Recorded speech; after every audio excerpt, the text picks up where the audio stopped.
16. Conferência. Quando os 27 mundos comerciais independentes, unidos apenas pela desconfiança que tinham do planeta mãe da Fundação, organizam uma assembleia entre si, cada um grandemente orgulhoso da própria pequenez, endurecido pela própria insularidade, amargurado pelo perigo eterno, há negociações preliminares a serem superadas de uma mesquinhez assustadora o bastante para enojar o mais perseverante. Não basta determinar com antecedência detalhes sobre como métodos de votação, tipos de representação, seja por mundo ou por população. Essas questões são de importância política. Não basta acertar questões de prioridade à mesa, tanto no conselho quanto ao jantar. Essas são questões de importância social. Era o local de encontro, já que era uma questão de provincianismo esmagador. E no fim, as rotas tortuosas da diplomacia levaram ao mundo de Hadole, que alguns comentaristas haviam sugerido logo de início, por razão lógica de posicionamento central. Hadole era um mundo pequeno e em potencial militar talvez o mais fraco dos 27. Isso, a propósito, era outro fator na lógica da escolha. Era um mundo frágil da qual a galáxia se gaba de ter o bastante, mas entre os quais a raridade habitada é uma raridade, pois as exigências físicas são difíceis de cumprir. Era, em outras palavras, um mundo onde as duas metades enfrentam os extremos monótonos de calor e frio, enquanto a região de vida possível é a faixa circular da zona do crepúsculo. Um mundo assim, invariavelmente soa pouco convidativo para os que nunca o visitaram, mas existem pontos estrategicamente colocados, e a cidade de Hadole estava localizada em um deles. Ela se espalhava ao longo das encostas suaves dos contrafortes diante das montanhas escarpadas que a protegiam ao longo da borda do hemisfério frio e mantinham afastado o gelo assustador. O ar seco e quente da metade ensolarada se derramava sobre a região e das montanhas a água havia encanada. E entre os dois, a cidade de Hadole se tornava um jardim contínuo, nadando na manhã eterna de um verão eterno. Parece Valíria. Cada casa ficava alinhada em meio a seu jardim florido, aberta para os elementos inofensivos. Cada jardim era uma horticultura onde plantas luxuriantes cresciam em fantásticos padrões, para o bem do comércio exterior que geravam, até que Hadole quase se tornou um mundo produtor em vez de um típico mundo comerciante. Assim, à sua maneira, a cidade de Hadole era um pequeno ponto de suavidade e luxo no planeta horrível, um pequeno fragmento do Éden, e isso também era um fator na lógica da escolha.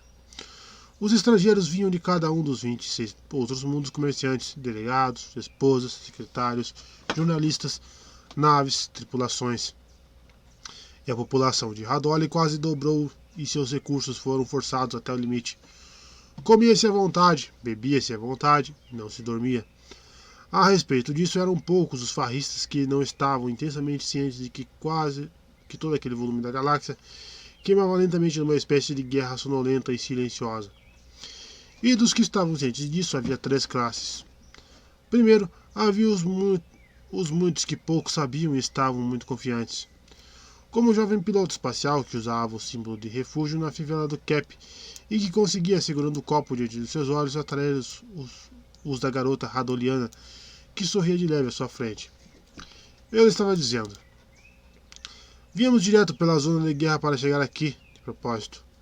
Viajamos cerca de minuto-luz ou mais ou menos, no modo neutro, passando direto por Holegor. Holegor? Interrompeu o nativo de pernas compridas que estava atuando como anfitrião daquele convescote específico. Foi onde o mundo tomou uma surra na semana passada, não foi? Onde você ouviu que o mundo tomou uma surra? O piloto quis saber. Pelo rádio da fundação. É mesmo? Bom, o mundo tomou Holegor. Nós quase demos de cara com um comboio de suas naves, e era de lá que elas estavam vindo.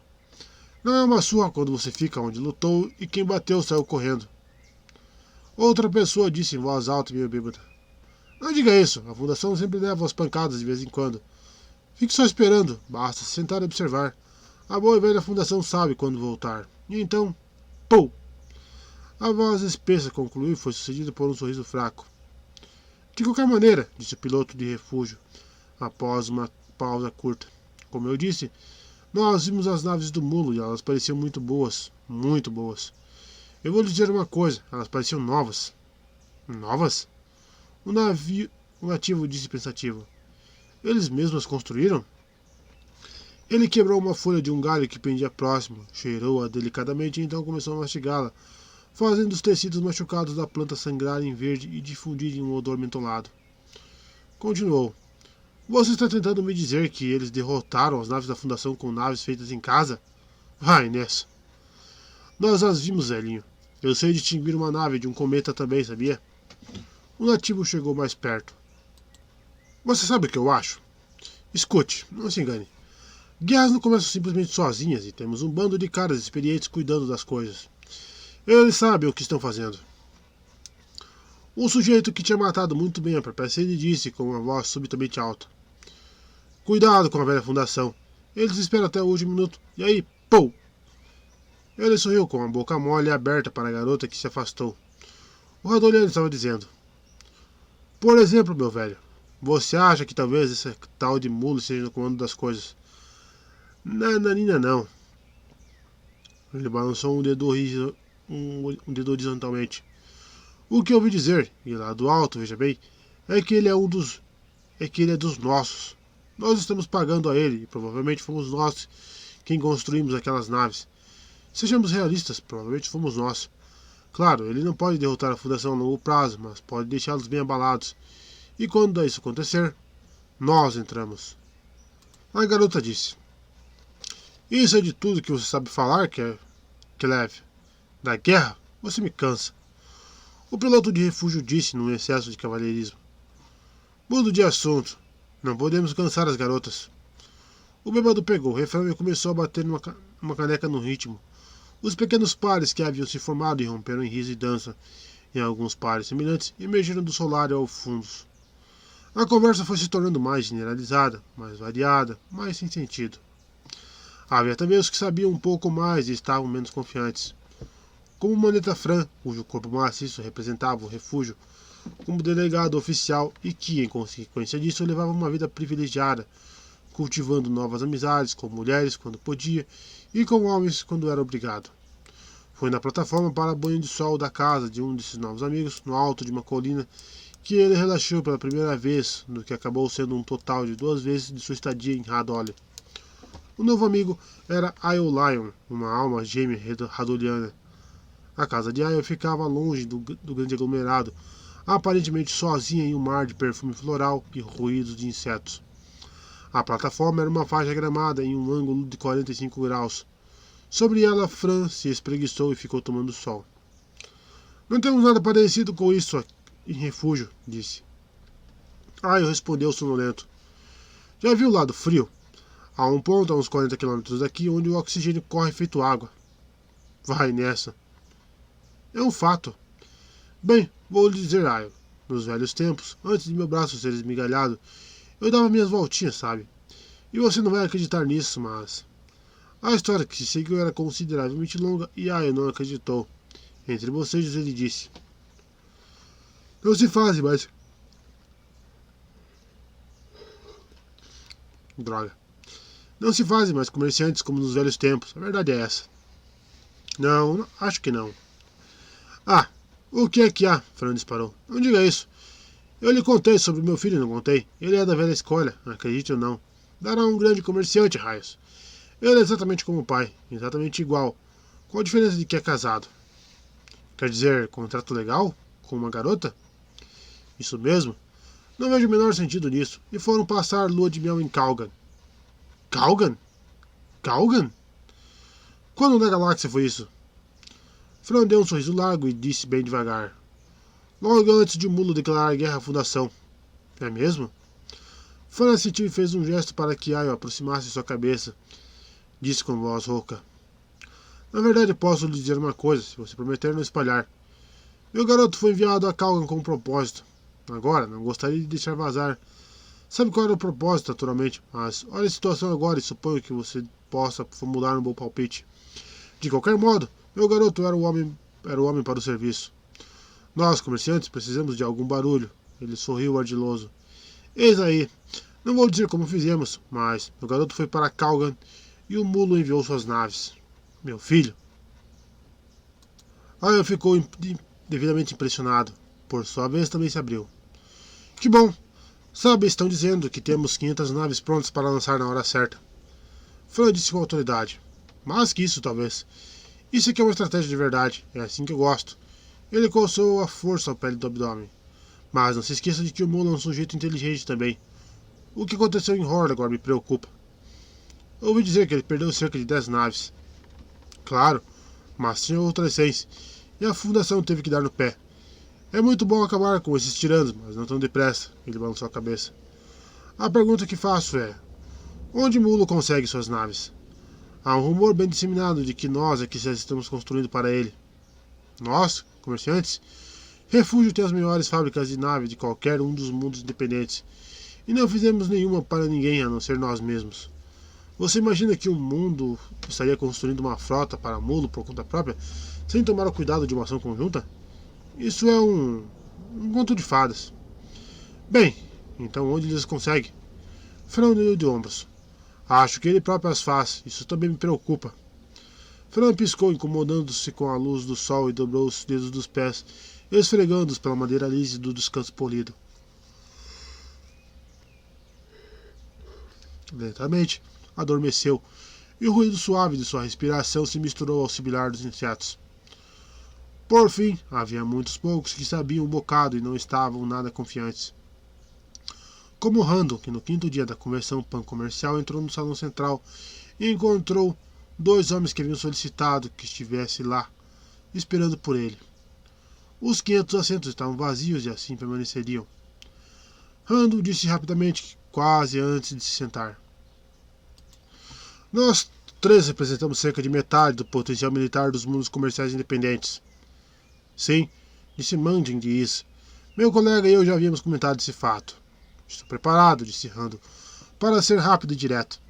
Não estou interessado em negociações ou sutilezas. Nossa posição é radicalmente a pior. Como resultado de... O Valgrind de Menon insistiu. De acontecimentos da última hora. Por favor, no começo. Primeiro, nossa posição não foi criada por nós e sem dúvida não está sob o nosso controle. Nossos acordos originais não eram com o Mulo, mas com vários outros, notavelmente o ex-senhor da Guerra de Calgan, a quem Mulo derrotou num momento um tanto inconveniente para nós. Sim, mas este Mulo é um substituto à altura, disse Mangin. Não vou ficar me preocupando com detalhes. Você poderá se preocupar quando conhecer todos os detalhes. Randall inclinou-se para a frente e colocou a mão sobre a mesa, com as palmas para cima num gesto de significado óbvio. Ele continuou. Há um mês, eu enviei meu sobrinho e a esposa dele para Calgan. Seu sobrinho? O Valgrind gritou surpreso. Eu não sabia que ele era seu sobrinho. Com que propósito? Perguntou Mangin com secura. Isto? E seu polegar traçou um círculo no ar envolvendo todo o aposento. Não. Se você está falando da guerra do Mulo contra a Fundação, não. Como poderia mirar tão alto? O rapaz não sabia de nada, nem da nossa organização, nem dos nossos objetivos. Foi dito a ele que eu era um membro pequeno de uma sociedade patriótica de refúgio e que sua função em Calgan não passaria de um observador amador. Meus motivos eram, devo admitir, um tanto obscuros. Em grande parte eu estava curioso a respeito do Mulo. Ele é um fenômeno estranho, mas isso é história antiga. Não vou entrar nesse porém.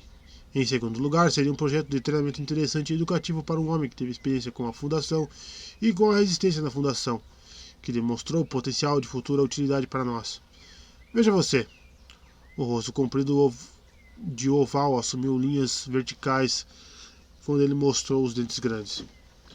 Você deve ter ficado surpreso com o resultado, então, já que não há um mundo entre os comerciantes, acredito, que não sabe que esse seu sobrinho abduziu um serviçal do Mulo em nome da Fundação e forneceu um casus belli. Pela galáxia, Randall, você está contando histórias. Acho difícil crer que não tenha parte nisso.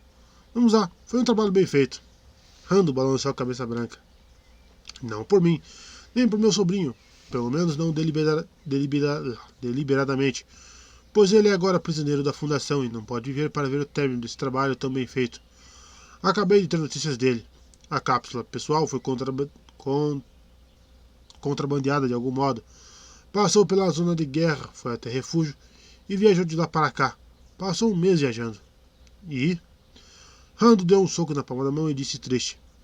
Receio que estejamos desempenhando o mesmo papel que o ex-senhor da Guerra de Calgan desempenhou. O Mulo é um mutante. Houve uma dúvida momentânea, uma leve impressão de batimentos cardíacos acelerados. Randall poderia facilmente tê-los imaginado. Quando Manguin falou, o tom neutro de sua voz não havia se alterado. Como você sabe? Só porque meu sobrinho disse, mas ele estava em Calgan. Que tipo de mutante? Existem todos os tipos, sabe? Randall reprimiu sua impaciência crescente. Todos os tipos de mutantes, sim, Manguin. Todos os tipos. Mas só um tipo de mulo.